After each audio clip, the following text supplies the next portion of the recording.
What's up, guys? We're back with a full slate of MLB action here on Wednesday, June 18th. We're going to give out plays on every MLB game on the slate. I'll give you my dog of the day and pick up my massive lock, my pick that regardless of price, I think has the highest chance of cashing today. Slam that like button and subscribe to the channel if you want to keep seeing these videos every single day, and let us know what you're thinking in the comments. I personally answer every comment every single day. Check the pinned comment throughout the day to see our favorite picks, and it pays to check back a couple of times per day to see if there are any changes with injury news coming out and starters being confirmed. Yesterday, not looking nearly as good as the day before. We went on a crazy run the day before yesterday, but yesterday got off to a rough start. Pirates, Detroit under 8.5. Turns out to be a 7-3 win there for the Tigers. Detroit just wouldn't stop scoring runs, and Falter wasn't great over his 5 innings, and the Pirates bullpen is not very good. We had the Diamondbacks at plus 110. That was a very unfortunate 5-4 loss there, getting walked off on in the bottom of the 9th inning, giving up 2 solo home runs. Seems like we can only really reasonably bet Arizona if we're taking them in the first 5, the way things are going for that bullpen. We had Tampa Bay at minus 130. That was an unfortunate 5-1 loss. Kremer was shockingly good there for the Orioles over his 5 innings. Zach Littell gave up 3 runs over 6 innings, and the Rays bats went very quiet in that game, so that's an annoying spot there. But we did cash the under on that Baltimore-Tampa Bay game. Under 9.5 seems like it was very good value. That 5-1 win there for Baltimore does give us the easy win on the under. I mean, one big plus for the Rays bats being quiet there made it pretty easy for us to cash that one. We also cashed our under on the Royals-Texas Rangers game. Under 8.5 was good as gold. That was a 6-1 win there for the Royals, so we comfortably cashed that one. Lugo was great, and the Rangers bullpen held up. So good stuff there. Now, unfortunately, the Red Sox are getting destroyed right now as our dog of the day. So one big win on dog of the day, one big loss on the dog of the day. Both of them are on Boston, so I guess we have to take our wins with our losses there. Unfortunately, the Phillies got blown up there as our lock of the day. Luzardo seems like a curse for us. He was bad. The Phillies bullpen was worse. They lose 8-3 against the Marlins, scoring only 3 runs and doing basically nothing against the Marlins' terrible bullpen as well. So annoying stuff there from the Phillies. So looks like a bit of a rough night. Let's see if we can bounce back. Obviously a rough night after an amazing night. That can happen from time to time. So let's see what we can find out there on a very crowded Tuesday slate. And first up, we've got the Boston Red Sox going on the road to take on the Seattle Mariners in a early afternoon game. The Red Sox come into this one 38-36 on the year, fresh off of what looks like it's going to be a pretty lopsided loss. They'll hand the ball in this game to Garrett Crochet. He's 6-4 on the season, a 2.24 ERA. His last start, he was lights out against the Yankees, 8 1/3 innings pitched, 4 hits, only a single earned run given up. It was a solo home run, but that didn't matter in the end. The Red Sox eventually win that game 2-1 in extra innings. His start before that against the Yankees wasn't great, so bucking a little bit of history there, but overall, I think we've got to be very happy with what we've seen from Garrett Crochet so far this season. He faced Seattle in, late April, and wasn't very good against them, but that was when Seattle was on quite the tear. That's not really the case anymore. So we'll see what they get out of Crochet in this one. I'm expecting him to be good. We'll see what the Red Sox get out of their bullpen. It's been pretty solid this year. Top 10-ish in the majors is not a big problem. The offense should be getting better here. We'll see if that actually happens. Looks like they could get shut out in their current game. But, I mean, we'll see. Maybe getting better is a little bit too strong. Obviously, that trade was not, designed to improve their offense, but to improve other things. So we'll see what happens here. They're still 5th in runs scored and 10th in batting average. I don't expect them to take too big of a dive here, but we'll see what happens going up against the Mariners, who come into this one. Looks like it's going to be fresh off of a dominant win. They'll be hitting the ball to Luis Castillo, who's 4-4 in the season, a 3.29 ERA. His last start was very serviceable. 6 innings, 3 hits, 2 earned runs allowed against Cleveland, and an eventual 7-2 win for Seattle. The Mariners are 3-2 over his last 5 starts, so that's all pretty reasonable. He hasn't faced the Red Sox yet this season, so we'll see what he does in this specific matchup, but I'm expecting Castillo to be pretty decent out there. I don't think that's a huge concern in this game. Now, the bullpen for Seattle, I'm not going to say it's a huge concern, but it's not as good as it was last year. A 3.82 bullpen ERA leaves plenty of room for improvement, and the offense, while it looks, it's going to be coming off a very good game, they're going to put up at least 8 runs, hasn't been on fire here lately like they were in the early goings. They're still 15th in runs scored and 14th in slugging percentage, so much better than last year, but is it really an offense that we can count on here? Seems like a bit of a mixed bag. So looking at the numbers, the Red Sox are minus 125, the Mariners are plus 105. We've got totals out there of 7 or 6.5. Boston 15-19 on the road, 18-16 to the over on the road. Seattle is 19-17 at home, 19-14-3 to the over at home. Both teams showing trends towards the over here. I mean, if you think the bullpens are going to give us some runs, you could take over 6.5, but I'm not too interested in that, guys. I think we'll see a pretty low-scoring game in this one. In terms of side, I'm going to lean just slightly here towards the Red Sox at minus 125. I also think this is a game you could look at as a no-run first inning spot. Next up, we're looking at the Philadelphia Phillies going on the road here to take on the Miami Marlins. Unfortunately, no numbers out yet for this game, so it's going to end up being a wait and see spot in the end, but I want to mention it just in case we end up putting this in the pinned comment. The Phillies are going to hand the ball to Ranger Suarez. He's been lights out this season, 5-1, a 2.32 ERA, coming off a dominant start against Toronto. The Phillies bullpen has been their Achilles heel this season, so we'll be worried about that for sure. The offense, coming off a 3-run game, I would expect something of a bounce back. They've been good over the course of the year. Castellanos coming back could be nice. That was obviously, a weird situation there, seeing him get benched for that game, but I didn't think it would lead to them only scoring 3 runs against the Marlins, but maybe that's what happened. So we'll see what they do in this one. I'm expecting the Phillies in general to have a bounce back game. The Marlins, obviously winning 4 out of their last 5 has to feel great. They'll hand the ball in this game to Adam Mauser. We'll see what he can do out there. He's going to be making his season debut. I don't know. I generally like to fade young pitchers making their season debut. It's not always great, but a lot of times it does turn out to be pretty solid. So we'll see what happens in this one, guys. The Marlins bullpen, obviously pretty bad. Their offense, nothing to write home about either. Like I said, it's a wait and see spot, so check on that pinned comment throughout the day to see if this one makes it in there. Next on the docket, we've got the Pittsburgh Pirates going on the road to take on the Detroit Tigers. The Pirates come into this game 29-45 on the year. They've lost 3 in a row, including game 1 of this series, where they lost 7-3. The Pirates are handing the ball here to Andrew Heaney, who's 3-5 on the year, a 3.33 ERA. His last start was against the Cubs, and it was okay, not dominant, but 6 innings, 4 hits, 3 earned runs against one of the hardest hitting teams in the majors. Definitely not a bad start, I wouldn't say. We'll see what he can get done here against the Tigers. He's been pretty decent over his last 5 starts and hasn't faced Detroit yet this season, so we'll see what he can do, but I'm expecting him to be pretty decent. I'm, however, expecting that Pirates bullpen to be pretty bad. A 4.09 bullpen ERA, while not a complete disaster like some other teams this year, is not great, and the offense has been pretty terrible. One of the worst offenses in the majors. They're last in runs scored, last in slugging percentage, and it doesn't seem like things are getting a whole lot better at this point. So we'll see what happens, but I'm not expecting miracles here as they go up against the Tigers, who are going to be handing the ball in this one to Tariq Skubal. So happy Skubal Day to all those who celebrate, guys. He's 7-2 on the year, a 1.99 ERA. His last start, he went 7 innings, gave up 3 hits and no runs, while striking out 6 and walking 2 in a 4-1 win at Camden Yards. So very good stuff there. He's given up 1 earned run over his last 4 starts combined, and he's been going deeper into games now. So you can't get much better than Tariq Skubal right now. It's been pretty wild. Now the Tigers bullpen has been better at other points this year, but still a playable bullpen in the top 8, top 10, somewhere like that in the majors. The offense, 7, 4, 1, 11, and 4 runs over their last few. Honestly, not swinging the bats as well as we've seen them in other parts of the season, but 6th in runs scored, 12th in on-base percentage. Riley Green doing his thing, Javier Baez doing his thing. This team can put up some runs. It's not challenged offensively like they were a year ago. So, looking at the numbers here, the Pirates are plus 240. The Tigers are minus 300. We've got a total of 7 out there. The Pirates are only 10-25 on the road. They're 23-10-2 to the under on the road. That's actually an MLB best to the under. The Tigers are 24-11 at home, 20-12-3 to the under at home. Given those trends, I don't hate under 7 in this game. I also think this is an excellent no-run first inning spot. I think, very unlikely to see runs scored in the first inning against these two guys, but I also think this is a great spot to just be on the Tigers. Minus 300 is a massive price, but we don't care about price when it comes to lock of the day, and we are in desperate need of a win on the lock of the day, so this one has a great chance to make it in there. Hopping in here with a quick shout out to the sponsor of today and every day's video, and that is StumpTheSpread.com. Click the link in the description to go over there and see the top confidence picks from our entire team of experienced cappers. Right now, our premium members are getting daily MLB, NBA, NHL, and UFC picks. Major League Baseball has been our most profitable sport the last several years in a row and is off to a great first half of the season here in 2025.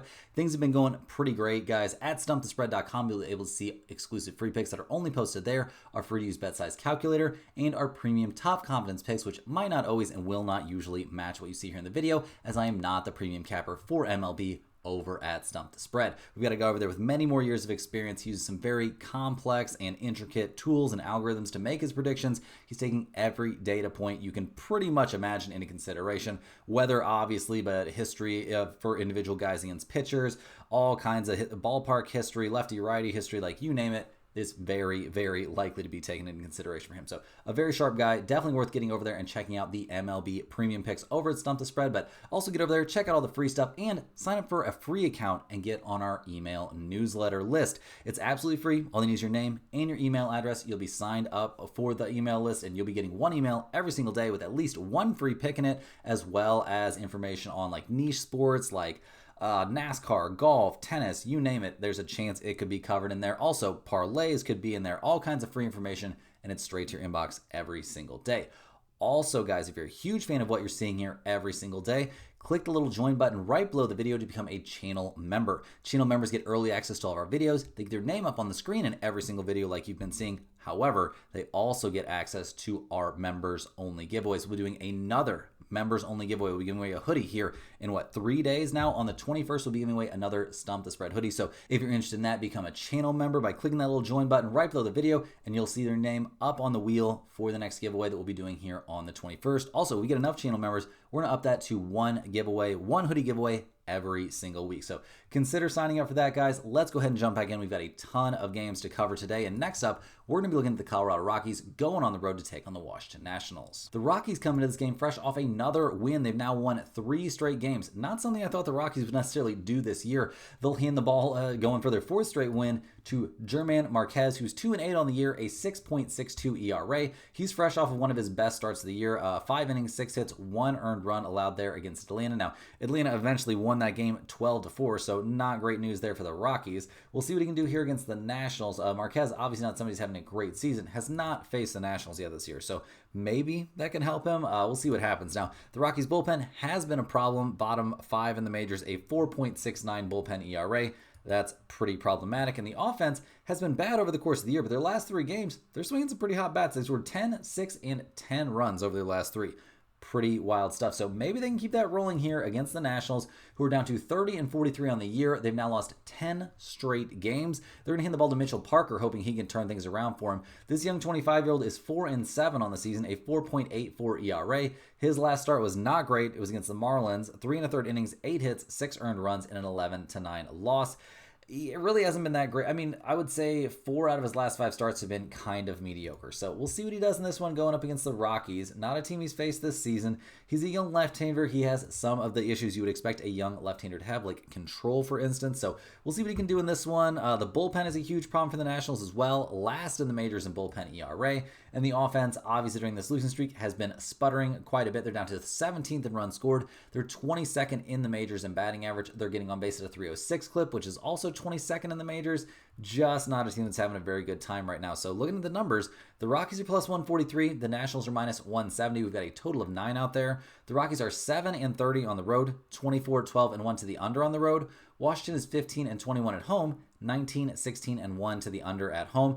Given these trends from these two teams, you could look at under in this game. I don't think that's unreasonable at all. Under 9, I think, could be fine. I don't necessarily love it, though. I don't love a lot from this game. If you're begging me for a side, I'll take the Rockies here at plus 143 with the Nationals just continuing to fall apart, but not a spot that I'm in love with. Cruising right along, guys, we're looking at the LA Angels going on the road to take on the New York Yankees. The Angels have now won each of the first 2 games of this series in Yankee Stadium. Hendricks having a great time. I don't know, guys. A 4-0 win there. Pretty wild stuff. They'll hand the ball here to Kohanowitz, going for their 3rd straight win at Yankee Stadium. And this young 24-year-old not having the season of his dreams. He's 3-8, a 5.53 ERA. His last start was decent against the Orioles. 4 1/3 innings, 4 hits, and 2 earned runs. And when I'm saying that's decent, I mean, Kohanowitz does not have a lot to be proud of this year. He did have a okay-ish start against the Yankees back on May 26th. 6 2/3 innings, 5 hits, 4 earned runs in that game, but the Angels lost 5-1 there. So, yeah, I'm not too high on this guy right now. I'm not too high on the Angels bullpen, a 5.40 bullpen ERA for the Angels,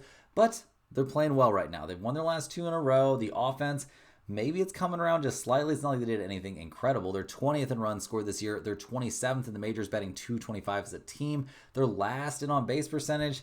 I don't know how they're winning these games. I don't know, guys, but they are making it happen. So we'll see if they can continue to take advantage of these hard slumping Yankees, who've now lost 5 in a row. Pretty embarrassing there for one of the teams that's supposed to be the best in the majors. They'll hand the ball in this game to Ryan Yarbrough, who is making another start here. His last start was actually pretty good at the Red Sox. 4 2/3 innings, 4 hits, only a single earned run. The Yankees did eventually lose 2-1 in 10 innings in that game, but not really his fault. We'll see what he can do in this specific matchup against the Angels. Not a team, or no, he did face them not too long ago, back on May 26th, and he was lights out. 6 innings, 2 hits, only a single earned run allowed, and a 5-1 win there for the Yankees. So maybe he can help them out of this slump. The Yankees bullpen has not been great recently, but over the course of the year, a 3.55 bullpen ERA.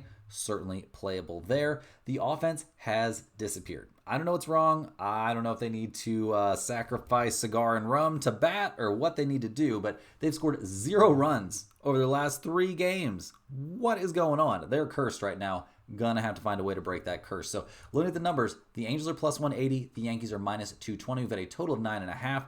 The Angels are 18 and 21 on the road, 23 and 16 to the over on the road. The Yankees are 21 and 12 at home, 19 and 14 to the under at home. First up, I think under 9.5 is live in this game. If the Yankees offense is gone and the Angels offense sucks, under makes sense, but I don't love this pitching spot for the Angels. I'm going to lean towards the Yankees at minus 220, but this isn't going anywhere near the pinned comment. They've got to bust out of this slump at some point. I kind of think this could be the game, but even going up against Gohanowitz, the Yankees have looked so bad, I don't know what to expect. Next up, we've got the Arizona Diamondbacks going on the road to take on the Toronto Blue Jays. The Diamondbacks are a 500 team now after losing game 1 of this series 5-4. So yeah, that was a brutal way for us to lose. Back-to-back solo home runs in the 9th inning. This bullpen for the Diamondbacks is garbage. So anytime we're taking the Diamondbacks now, we're going to be taking them in the first 5. We'll see what happens in this game where they hand the ball to Eduardo Rodriguez, who hasn't been good. 2-3, a 6.27 ERA. His last couple starts, though, he has been good. A good outing there against Seattle. 6 1/3 innings, 6 hits, 2 earned runs, and a 5-2 win for Arizona. His start before that was against the Reds. 5 innings, 6 hits, 2 earned runs in that one as well. That was a 4-3 extra inning loss, but not Rodriguez's fault. He was actually pretty good. The bullpen for Arizona, like we were just saying, absolutely garbage, so we won't be trusting them anytime soon. And the offense, I mean, 2 runs in Game 3 against the Padres and then 4 runs here against Toronto. Not lighting the world on fire over their last couple. Now, they are 4th in runs scored in the majors, 9th in batting average, batting .253 as a team. So I'm not trying to say this offense is terrible, but maybe not swinging the bats great at the moment. So looking at the numbers here, the Diamondbacks are minus 110. The Blue Jays are minus 115. And partially that's because they're playing pretty well coming into this game. Obviously, winning game 1 there in comeback fashion, a nice bounce back after a terrible time there at the Phillies where they got swept. They'll hand the ball to Eric Lauer in this game. Now, he is normally a relief guy, or kind of normally a relief guy. They're trying to transition him here into a starting role. He's had a couple of starts over his last 5 outings. One went kind of poorly at Tampa Bay. His last time out back on the 11th was a start at the Cardinals. He went 4 1/3 innings, gave up 4 hits and 2 earned runs in what was eventually a 5-2 win there for Toronto. So we'll see what he does out there, see how long he lasts in this game. The bullpen for Toronto has been a strength, a 3.65 bullpen ERA. Not too bad. The offense has been a strength as well, but maybe not a crazy amount lately. I mean, obviously a 5-4 win due to some home runs, but 16th in the majors in runs scored, 6th in batting average, batting .254. I mean, that's pretty crazy. They are getting pretty banged up, though, losing a couple of center fielders in 2 innings. That's pretty brutal stuff. So we'll see who they've got available for this game. The odds makers still like them a decent amount though. The Blue Jays are minus 115. The Diamondbacks are minus 110. We got a total of 9. Arizona 16 and 17 on the road, 16, 15, and 2 to the over on the road. Toronto 22 and 13 at home, 22 and 13 to the over at home. Given these trends, you're supposed to look at the over here, but with a total of 9, seems like kind of a big number to get to. In terms of a side here, I'm going to lean towards the Blue Jays at minus 115, just assuming that the Diamondbacks can't get out of their own way, but this is not a spot where I'm showing tons of value. Rodriguez has been throwing the ball a bit better, so you could even theoretically talk me into Arizona. Rolling through these games, we're looking at the Minnesota Twins going on the road to take on the Cincinnati Reds. The Twins are floundering, guys. They've lost now 5 in a row to fall to 36 and 36 on the year. They'll hand the ball here to Bailey Ober, who's 4-3 this season, a 4.40 ERA. His last couple of starts have not looked great. He's given up 12 earned runs over his last 2 outings, and that was against Texas and Toronto, so not necessarily powerhouses. We'll see if he can bounce back here going up against the Reds, but they're a team that's hit the ball relatively well this season, so could be a bit of a big ask. The bullpen for Minnesota has fallen off drastically. They went on that long winning streak. The bullpen looked so good. Well, they're back up to a 3.75 bullpen ERA, so not looking so hot anymore. And the offense, the bottom's kind of fallen out. They've scored 5, 1, 2, 3, 3, 6, and 4 runs over their last few games. They haven't been a dominant offense at any point this year. They're somewhere around 20th in the majors and most of the major hitting statistics. So I think a bottom third of the majors offense could be in the cards here for the Twins. So we'll see what they do here on the road against the Cincinnati Reds, who have now won 3 in a row. They'll hand the ball to Nick Lodolo, who's 4-5 this year, a 3.76 ERA. His last start was terrible at Cleveland. He gets to go back home in this one, and he's done some good stuff at home. He's done some good stuff on the road, though, too, this year. Seems like that bad start against the Guardians might have just been a hiccup. I mean, over the course of the season, we've had very little to complain about. He hasn't faced Cleveland yet this year, so we'll see how that goes. The bullpen for the Reds has been all over creation. They've looked like the best bullpen in the majors and looked like not quite the worst, but borderline the worst bullpen in the majors. Right now sitting at a 4.05 ERA coming out of the pen, but I expect that number to improve significantly. The offense has definitely improved significantly, guys. They've scored 6, 8, and 11 runs over their last 3 games. They're currently 8th in the majors in runs scored. They're 10th in slugging, 11th in on-base percentage, getting on base at a 322 clip. This is an offense that is actually pretty legitimate. So looking at the numbers here, I'm not too shocked to see it listed as a coin flip. Both teams listed at -110 depending on where you look. We've got a total of 9 in this game. Minnesota's 16-23 on the road. Not a great road team. 21-15-3 to the over on the road. The Reds are 18-16 at home, 19-13-2 playing at the Great American Ballpark. So looking at that total of 9 feels a little bit high to me. I'm going to lean a bit towards the under. In terms of the side, though, just give me the Reds at -110. Feels like a good spot. Ober has not been very sharp. The Twins are playing pretty bad. The Reds are playing great. Give me Cincinnati to kind of keep things rolling here. Next on the docket, we've got the New York Mets going on the road to take on the Atlanta Braves. The Mets have now dropped 4 in a row. They're down to 45-28 on the year. They'll hand the ball in this game to Paul Blackburn, who is someone who's kind of messed our stuff up at various points this year. He's coming off a couple of bullpen appearances. Not great. Got obliterated by the Rays his last time out. We'll see if he can bounce back, but not somebody that I'm very high on at all. The Mets bullpen has been good this year overall, though, 3rd best in the majors, but Paul Blackburn's going to need a lot of help. The offense, a bit of a downturn, 4-0, 4, and 5 runs over their last few games. Not exactly what they're looking for. Also, Megill being out for a month is not helpful. Pete Alonso's done his thing this year. I mean, I don't know. I don't have a ton of crazy positive stuff to say about the Mets right now. They have not been playing great at the moment. Sure, they're going to get back on the horse at some point. Could it be in this one going up against Atlanta? Well, it's possible, but the Braves are playing well. They've won 4 out of their last 5, including game 1 of this series. They'll hand the ball to Chris Sale in this spot. He's 4-4, a 2.79 ERA. He hasn't given up more than 1 earned run over any of his last 5 starts, spanning outings against Milwaukee, Arizona, Philly, San Diego, and Boston. So, not expecting the Mets to get much done against him. They haven't faced him yet this season, but Sale has a way of getting guys out. And the Atlanta bullpen, well, it's not a major strength. A 3.86 bullpen ERA does barely keep you out of trouble. The offense maybe figuring stuff out. 5-1, 4, 12, 6, and 1 runs over their last few. Doesn't fill me with tons of optimism. This is a bottom third of the majors offense, no question about it. They're 22nd in runs scored. They're 19th in slugging percentage. Maybe they can climb out of the bottom 10, but it's not looking great to me at the moment. So looking at the numbers for this game, the Mets are plus 158. The Braves are minus 190. We've got a total of 8.5 out there. The Mets are 18-17 on the road, 21-13-1 to the under on the road. The Braves 19-15 at home, 20-11-3 to the under at home. Given these trends, guys, I think we have to lean towards under 8.5. The Braves offense is not very good. Looks like it's going to be kind of a de facto bullpen start there by the Mets. The Mets bullpen is excellent. I think under 8.5 is a great lean in this game. I don't blame anyone that wants to take Sale at minus 190. Sure, makes sense to me. It's a Chris Sale start. I'll never be too mad at you for taking him, but I think the better play on this game is no run first inning, possibly or definitely under 8.5. Next on the docket, we're looking at the Baltimore Orioles going on the road to take on the Tampa Bay Rays. If you enjoyed cashing the under on that Baltimore Orioles Tampa Bay Rays game yesterday, slam that like button. If you did not enjoy bricking your pick on the Tampa Bay Rays to win that game yesterday, write something mean down in the comments. My bad, guys. I thought they would pull off another win here with Zach Littell on the mound, but that didn't happen. The Orioles going to hand the ball to Trevor Rogers here in Game 3. This 27-year-old is yet to figure in a result this season. He's made 1 start and was absolutely dominant at Fenway, guys. 6 1/3 innings pitched, 2 hits, no runs allowed, no walks allowed, struck out 5, and was eventually a 2-1 win there for the Orioles over the Red Sox. So good stuff there. We'll see if he can run it back in this one. He may need to because that Orioles bullpen is a big problem. A 4.42 bullpen ERA, right down there with teams like the Marlins and the Phillies. So definitely the bullpen gonna need to improve a bit. The offense, could it be coming around? They've scored 5, 1, 11, and 6 runs over their last few games. They've had some decent stretches this season, but not very long stretches. There's part of the reason they're 24th in the majors in runs scored, 23rd in on-base percentage, getting on base at a 305 clip.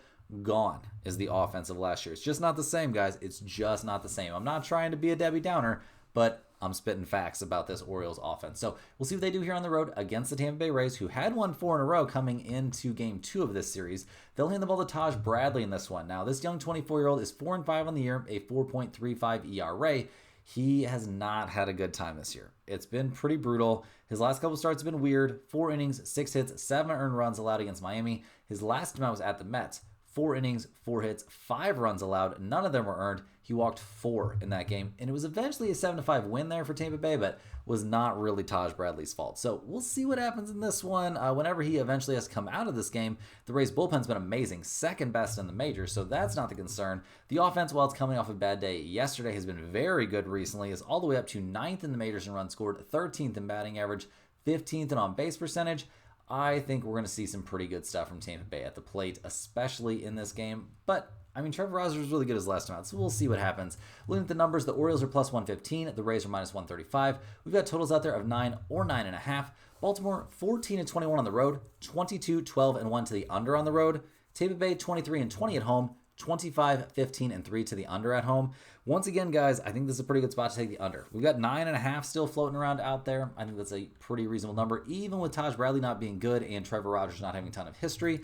I think with a very good bullpen and a decent starter and not the hottest bats, an underplay is in line for this one. Rolling along, guys, we're looking at the St. Louis Cardinals going on the road to take on the Chicago White Sox. The Cardinals come into this game 38-35 on the year. They got a very good start to this series, and they had 12-2 win there in Chicago. They'll be trying to back that up, handing the ball to Sonny Gray, who's 7-2 on the year, a 3.84 ERA. Now, his last start, got destroyed at Milwaukee. 4 1/3 innings, 8 hits, 6 earned runs, and a 6-0 loss. But before that, he had been on quite the tear. So we'll see if he can get right back on the horse here. Going up against the White Sox, a pretty good opportunity to bounce back. The Cardinals' bullpen hasn't been amazing, but hasn't been terrible. It's gotten much better since it was terrible in the early goings. A 3.82 bullpen ERA. That can be worked around. Coming off a 12-run game, we'll see what the offense can do. Not exactly expecting miracles here. I don't know that we really need Wilson Contreras stealing home, but that's something that happened.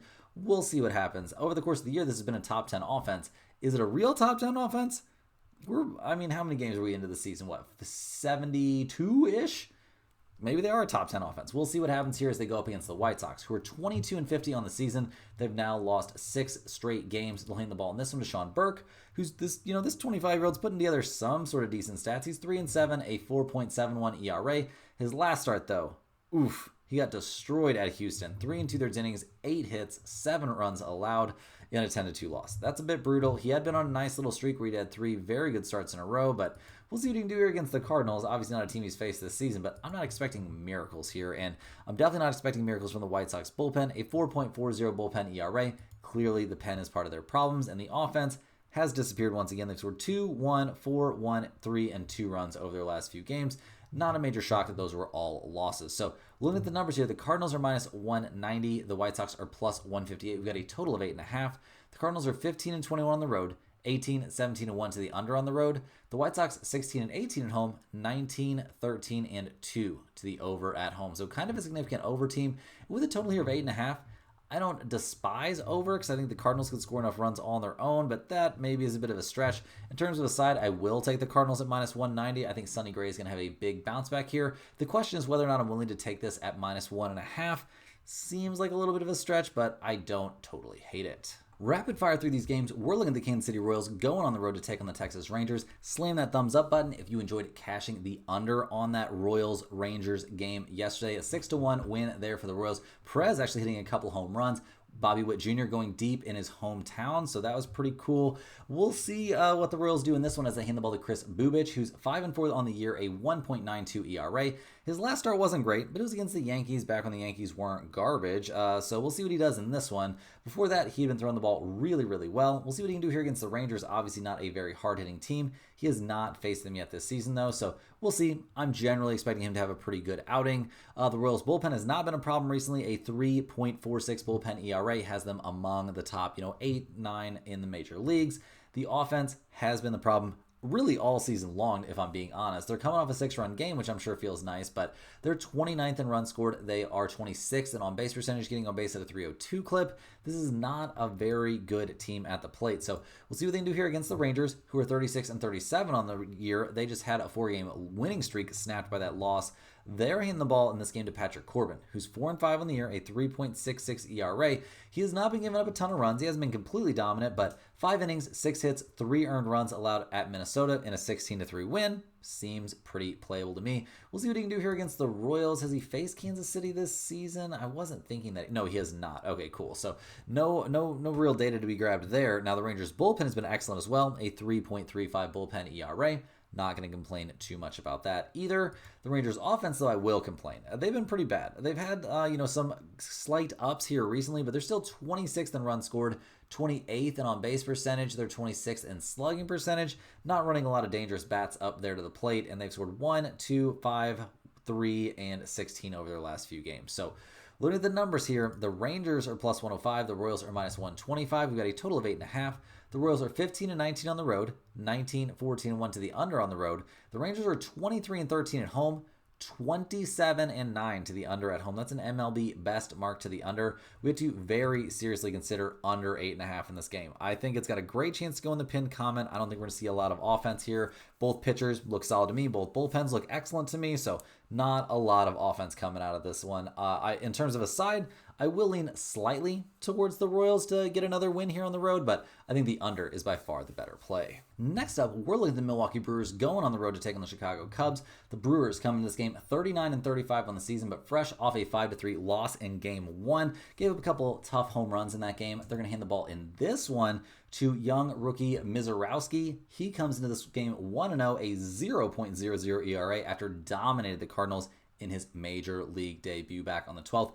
5 innings, no hits allowed, walked 4, and struck out 5. The kid was throwing absolute fireballs out there. Now, he did kind of weirdly land or back up. It was really weird. You have to look back and see the video. I don't even know how to describe it, but the kid kind of caught a spike on his way back and slightly tweaked his ankle. Clearly, he's fine or they wouldn't be running him out here, and he's a kid. I mean, how old is he? 23 years old? I could break my ankle and go back out there and play basketball in a week, so I think he's probably going to be fine. I'm expecting very good stuff from him in this outing. The Brewers' bullpen, on the other hand, a little bit more sketchy, a 4.27 bullpen ERA. They're trying to claw their way out of the bottom 10 in the majors, but not a great bullpen. The offense, 3, 3, 5, 3, and 6 runs over their last few. Doesn't fill me with tons of optimism. They're 12th in runs scored, but 23rd in batting average, batting .236 as a team, and 28th in slugging percentage. So we'll see what they do here at Wrigley Field going up against the Cubs, who are 45-28 on the season. They've won their last 3 in a row. They'll hand the ball to Jameson Taillon, who's 7-3 this year, a 3.48 ERA. His last start, 6 1/3 innings, 4 hits, 2 earned runs against the Pirates.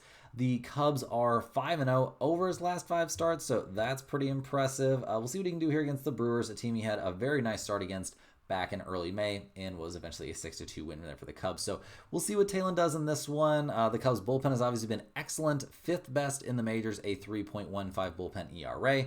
The offense, 5, 3, 2, 1, and 3 runs over their last few. Not exactly lighting the world on fire. They're 2nd in runs scored. They're 5th in batting average, but maybe not swinging the hottest bats at this exact moment. So we'll see what happens here. Looking at the numbers, the Brewers are plus 130. The Cubs are minus 155. I think we actually have no total available yet in this game, which is obviously a little bit weird to see all the other numbers out in the total not yet posted. Oh, no, we've got some numbers now. It looks like we're looking at a total of 8 for this game. So an over-under here of 8. I mean, Milwaukee's 16-19 on the road, 19-14-2 to the under on the road. The Cubs are 23-10 at home, a 500 over-under team at home. So in terms of a side here, I think we have to actually vaguely consider the Brewers at plus 130. Mizorowski can go out there and be pretty nuts and give them a chance in this game. Taillon does have good history, right, this season against the Brewers, but the Cubs come into this game swinging some pretty tough bats. So I'm actually going to put the Brewers here at plus 130 on the potential dog of the day list, but I also think this is a sneaky great spot to look at no run first inning with 2 pretty good starters out there and 2 offenses that are still they're currently trying to find their way. Rapid fire through these games, we're looking at the Cleveland Guardians going on the road to take on the San Francisco Giants. The Guardians come into this game, well, they're actually playing right now. They're up 3-2 in the top of the 9th inning, so we'll see if they can hold on to the win in that one. They needed to snap a 3-game losing streak. They'll hand the ball in game 2 of this series to Logan Allen, who's 4-4 on the year, a 4.28 ERA. His last start was against the Reds and was actually very good. 6 innings, 4 hits, 2 earned runs allowed. He's been decent over his last 5 starts. I would not, however, say that he's been dominant. So we'll see what he gets up to in this one. He hasn't faced the Giants Giants yet this year. This young 26-year-old's done some good stuff this season, but definitely not having a dominant season by any stretch. Now, the Cleveland bullpen has been good, but not amazing like it was last year. A 3.73 bullpen ERA is fine, but nothing to write home about. And neither is the offense. I mean, they scored 3 runs in their current game, 0 in the game before that. Jose Ramirez tried to carry this team, but they're 25th in runs scored. They are 25th in batting average, batting .232 as a team, 24th in on-base percentage, 24th in slugging percentage. Like, you kind of get the picture, guys. This is a bottom third of the majors at best offense. So we'll see what they do here against the Giants, who just tried to upgrade their offense pretty significantly. They're 41-31 on the year. Gonna need a bottom of the ninth inning comeback here to make things happen. We'll see what happens. Now, they'll hand the ball to Justin Verlander in this game. This 42-year-old veteran is 0-3 on the year, a 4.33 ERA. His last outing was against the Athletics back on the 18th of May. Yeah, definitely, a little bit of a, IL stint. He's back though. I mean, obviously it was that pectoral issue, but some of this has to be chalked up to being just like super freaking old, right? So we'll see what happens. Going up against the Giants, or going up against the Guardians isn't exactly that scary for the Giants or for Verlander, I wouldn't think. So we'll see what happens there. Whenever he has to come out, the Giants bullpen is the best bullpen in the majors, so that's got to feel like a pretty nice safety net. The offense, on the other hand, I mean, they're 14th in runs scored, but 24th in batting average and 21st on base percentage. Not an amazing offense, but like I said, it should be getting better. So looking at the numbers here, the Guardians are plus 120, the Giants are minus 140. We've got totals out there of 7.5 or 8. The Guardians are 16-20 on the road, a 500 over-under team on the road. San Francisco is 22-11 at home, 20-13 to the under at home. In terms of a total, I don't have much of a lean in this one, given who's going to be on the mound. Maybe lean slightly towards over 7.5. In terms of a side, I'm going to take the Guardians as just a very, very small lean here at plus 120. They're getting plus money. I don't have a ton of positive things to say about Verlander, but the Giants bullpen is so good, this isn't going in the pinned comment. Next up, guys, we've got the Houston Astros going on the road to take on the Sacramento Athletics. The Astros 41-31 on the year. Looks like they're about to win. They're up 11-0 in the top of the 7th inning in Game 2 of this series, so I don't want to put it on the board yet, but that looks like a win. They'll hand the ball in this game to Framber Valdez, who's 7-4 this season, a 3.10 ERA. His last start, 5 innings, 7 hits, 2 earned runs, struck out 12 and walked 1, and was eventually a 4-3 win against the White Sox. The Astros are 5-0 over his last 5 starts, so that has to feel pretty good. Going up against the Athletics here probably isn't the most scary team you can face right now, but there are no slouches on offense, and Valdez has not faced them yet this season. So we'll see how this one goes. I'm expecting pretty good stuff from Valdez. That's usually a pretty safe bet. The bullpen for Houston has also been excellent. 6th best in the majors, a 3.22 bullpen ERA. The offense, I mean, it hasn't been great over the course of the year. They're 20th in runs scored, 8th in batting average, though. 16th in on-base percentage, getting on base at a 317 clip. This is not a terrible offense, but it's also not in the upper echelon of the majors. So see what they can do at the plate against the Athletics, who are about to lose their 4-game winning streak. They'll hand the ball in this one to Luis Severino. He's 2-6 on the year, a 4.47 ERA. I mean, his last start was excellent against the Royals, 7 2/3 innings pitched, 6 hits, only a single earned run allowed, but that's the only game that he's pitched in that we've seen the Athletics win in his last 5 starts. So that's a bit of a concern. The last time he faced Houston, he was good. 6 innings, 3 hits, only a single earned run, 2 runs overall. It was eventually a 5-3 game where we, eventually see Houston take the win. So we'll see what Severino can do. Obviously, the Athletics bullpen's a problem. A 5.89 bullpen ERA is a huge yikes for me. The offense for the Athletics has been good at times. I mean, before their current game where they're looking like they might get shut out, they had scored 3, 3, 4, and 6 runs. So maybe not amazing. They are 13th in runs scored and 7th in batting average, but it seems like things are trending down a little bit here for Oakland, or Sacramento rather. So looking at the numbers, the Astros are minus 160 in this game. The Athletics are plus 135. We've got a total of 9.5 here. Houston 14 and 17 on the road, 17, 12, and 2 to the under on the road. The Athletics 12 and 23 at home, 22 and 13 to the over at home. In terms of a total, I'll take under 9.5 in this game, and I'm fairly comfortable with it. That could make it in the pinned comment. In terms of a side, I guess we have to take the Astros at minus 160, but I'm not in love with that play. So I think the better lean in this game is take under 9.5. Last but not least here, guys, we're looking at the San Diego Padres going on the road to take on the LA Dodgers. Now, this series has been a pretty interesting one. Some pretty bad luck kind of, or maybe bad research coming out of a few guys on the game that Ohtani started and he only pitched 1 inning. Kind of tough to hit any over props on things like strikeouts when the dude only pitches 1 inning. But his bat's so good they can't send him down for rehab starts, guys. You got to have him out there to hit every day. So we'll see what happens. In their current game, the Dodgers are up 8-3, so I'm sure they're feeling good about that. The Padres come into this one. Looks like it could be off of a loss. They'll hand the ball to Steven Kolek, who's 3-2 on the year, a 3.50 ERA. He got shelled his last time out, and that was at Arizona, giving up 5 runs, 4 of which were earned over 4 1/3 innings, and a 5-1 loss. We'll see if he can bounce back here going up against the Dodgers. Obviously not an easy team to bounce back against, but you never know. The Padres bullpen over the course of the year has been very good. 4th best in bullpen ERA, so the bullpen is not the concern. The offense, I would say, has been the concern for this team. They're all the way down to 18th in runs scored. They are 17th in on-base percentage, 22nd in slugging percentage. I mean, maybe we're seeing Tatis come around a little bit, but he hasn't hit a home run in feels like forever. Machado's batting .316, but just not a lot of dudes swinging the bats well right now. Also, Jackson Merrill being on the concussion IL, that's not great either. So we'll see what they do here on the road against the Dodgers. They're going to hand the ball on this one to Emmett Sheehan. Now, he's coming off the 60-day IL. We'll see what this 25-year-old can do out there, but that's a bit sketchy if you ask me. Obviously, this is going to be his first major league start since back in 2023. So he's missed some time here. The Dodgers pitching situation overall is not ideal. The bullpen hasn't been very good either, a 4.03 bullpen ERA. A lot of big scary things here for the Dodgers, I'm not going to lie. So we'll see what happens here. The offense is obviously looking pretty good. 8 runs, 6 runs, 5 runs, 11 runs. You see how it goes, and that's how it should be going for the Dodgers given all the money that's being spent on this, entire roster. They're first in runs scored, batting .264 as a team. They're first in that metric as well. First in on-base percentage, first in slugging percentage. You guys get the picture. So looking at the numbers here, though, I'm a little bit skeptical. The Padres are plus 150. The Dodgers are minus 178. We've got a total of 9.5. The Padres are 18-19 on the road. They're 20-16-1 to the under on the road. The Dodgers are 25-12 at home, 24-12-1 to the over at home. That's actually an MLB best to the over. I don't know what to think of this one, guys. I'm honestly shading a bit towards the Padres here, which sucks because I hate the Padres. I don't really trust a dude coming off, basically making his first big league start of the season. It's got to feel like he's restarting his career here. So we'll see what happens with him.